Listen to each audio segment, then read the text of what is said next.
A ver, ¿qué es ser de clase media en Argentina?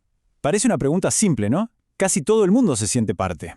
Pero, ¿y si les digo que para muchísima gente esa idea es en realidad un mito? Bueno, hoy nos metemos de lleno a desarmar una de las creencias más fuertes y, quizás más confusas, de la sociedad argentina, la de la clase media asalariada.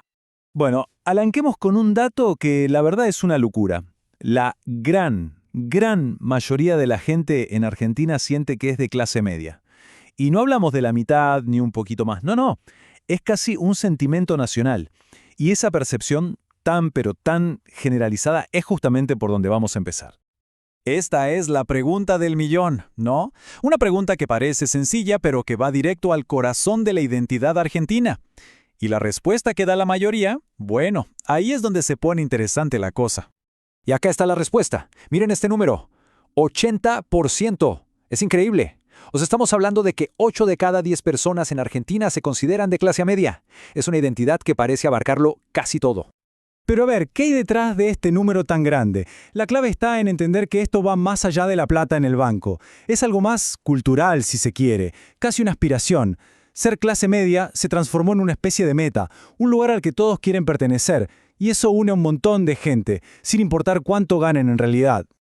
Y acá es donde la historia da un giro total, porque todo este sentimiento, esta percepción, choca de frente con la realidad, con los datos duros. Vamos a ver el abismo que hay entre lo que la gente siente que es y lo que los números nos dicen. Miren esto, es clarísimo. Por un lado, la autopercepción, lo que la gente cree, está allá arriba, casi en el 80%. Pero ojo, cuando vamos a los criterios económicos, a la realidad dura y dura, la cifra se cae a pedazos, a menos de la mitad. Esto significa que hay un 40% de personas que se sienten de clase media, pero que económicamente no califican como tal. Es una brecha enorme. Entonces, la pregunta que nos tenemos que hacer es obvia. ¿Por qué? ¿Por qué este abismo entre lo que se siente y lo que es? Resolver esta pregunta nos va a decir muchísimo sobre cómo funciona la sociedad argentina en el fondo. Para poder entender esta diferencia, tenemos que cambiar el chip, cambiar cómo pensamos sobre qué es una clase social. La clave no está en cuánto se gana por mes. No, la cosa es mucho más de fondo y se resume en dos conceptos clave, autonomía o dependencia. Y acá está la gran diferencia que tenemos que entender. Una cosa es el estilo de vida que tiene que ver con lo que consumimos, ¿no? El auto que tenemos, a dónde vamos de vacaciones, pero otra cosa muy distinta es la clase social. Y esto es estructural. Tiene que ver con la pregunta de fondo. ¿Uno controla de dónde viene su plata o depende de alguien más? Si lo miramos así, el concepto de clase trabajadora se vuelve mucho más amplio, porque acá entra cualquiera que viva de un sueldo que le paga un empleador, ya sea el Estado o una empresa privada. Y no importa si es un sueldazo de gerente o el de un operario. Si tu estabilidad depende de que otro te pague a fin de mes, estás en este grupo.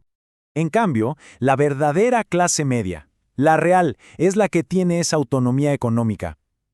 Hablamos de la gente que controla sus propios ingresos.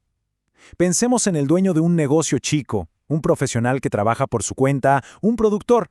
Su estabilidad no depende de que un jefe decida si sigue o no. Y esto nos lleva a la gran paradoja del trabajador asalariado, a esa sensación de fragilidad que vive la persona que se siente de clase media, pero que en el fondo, estructuralmente, depende de un salario. Pensemos en esto por un segundo, porque es la prueba de fuego. Si la estabilidad económica de alguien se puede hacer polvo de un día para el otro por un despido, ¿qué nos dice eso sobre su verdadera clase social? Y acá viene la frase que, la verdad, es demoledora y resume todo el análisis. Dice así: si una persona deja de ser de clase media en el mismo instante en que pierde el trabajo, entonces en realidad nunca lo fue. Es fuerte, pero pone el dedo en la llaga. O sea, la conclusión es que no era una persona de clase media. Era en realidad un miembro de la clase trabajadora que tenía la capacidad, gracias a un buen sueldo, de consumir como la clase media, de tener un estilo de vida de clase media. Pero esa dependencia estructural, ese riesgo de perderlo todo, siempre estuvo ahí, latente. Ok, pero si esto es un mito, ¿por qué sigue tan presente? ¿Por qué la gente sigue creyendo en esto? Bueno, porque este mito cumple una función. Miren, este mito no existe porque sí, tiene un propósito claro. Primero, divide a los trabajadores. Crea una especie de muro invisible entre los que tienen buenos sueldos y los que no, y así es más difícil que vean que tienen problemas en común. Segundo, cambia el foco de la discusión.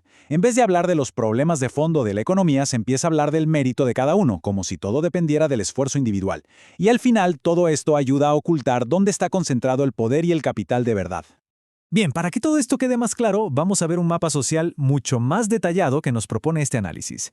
Uno que va más allá de la idea simplificada de clase alta, media y baja. Aquí lo tenemos. Este mapa nos muestra una sociedad con 8 niveles bien definidos. Y fíjense en el punto clave, el número 4, dice clase trabajadora calificada. Es justo ahí, metido dentro de la clase trabajadora, donde este análisis sitúa a todo ese grupo enorme de gente que se ve a sí misma como clase media.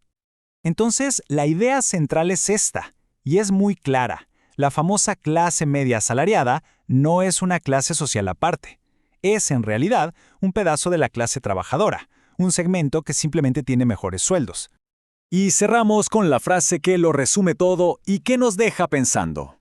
La clase social no se define por lo que uno compra, sino por algo mucho más fundamental.